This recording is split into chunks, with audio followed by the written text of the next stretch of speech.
Hello everyone. I was working on a theory on what happens to Kratos' powers and weapons at the end of each game. After this user Brian Vance mentioned it in my comments, like what happens to Kratos' weapons and powers at the end of God of War Ascension, or Chains of Olympus, or God of War 1, Ghosts of Sparta, etc.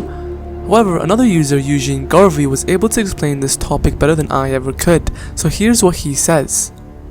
Anything Kratos gained in God of War Ascension, like the elemental powers of ice, lightning, and souls, were probably taken back by the gods of Olympus themselves after Kratos forms a deal with them, since he no longer needs those powers, and they belong to the gods. Something similar to this would happen later on when, after God of War 1, Kratos is never seen using Zeus's fury, lightning attacks ever again.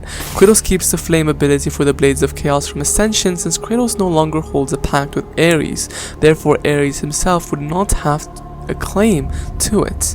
Kratos would have made a pact with the gods. This we know, since in God of War 1 it is established he has done the bidding of the gods for 10 years. As for the time-slowing/decaying amulet, Orcus' Oath Stone and Eyes of Truth, I assume he burnt those with Orcus' body after he died, since they were sentimental items to Orcus. In Chains of Olympus, I assume everything else is taken by Zeus and Athena at the end of that game. Even if we are only shown the gauntlet of Zeus and the shield of Helios, likely with the primordial fires and the light of dawn magic attacks being taken, as I mentioned before, Zeus' Thunderbolt and Souls of Hades magic attacks from God of War 1 will be taken back by Zeus and Hades respectively, since he no longer needed them now that his mission was done.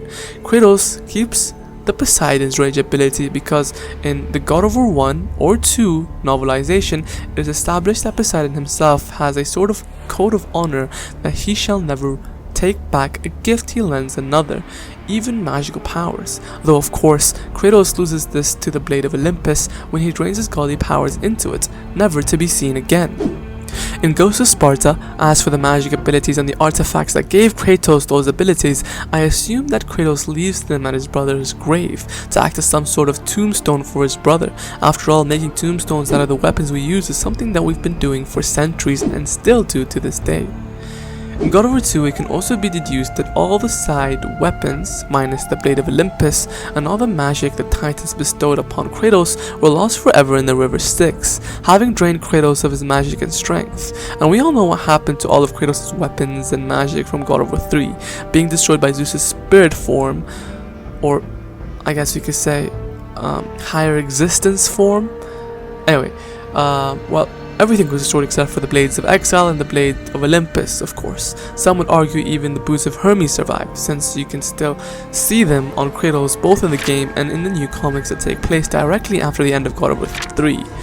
Though, to be perfectly honest, Zeus' attack probably drained their magic anyway, since in the comics, Kratos is never seen using them.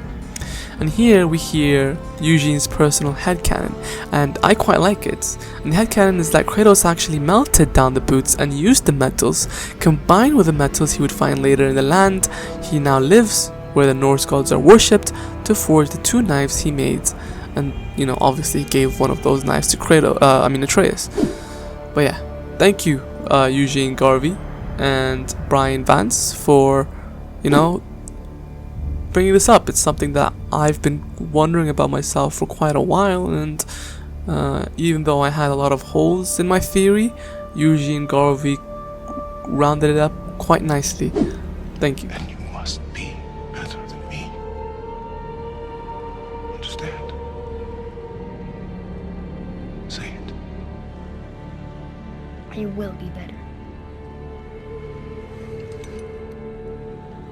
Power of this weapon, any weapon, comes from here.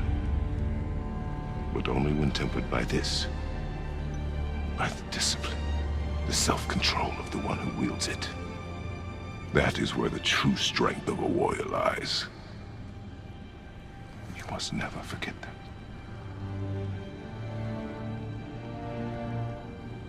Good then. Come.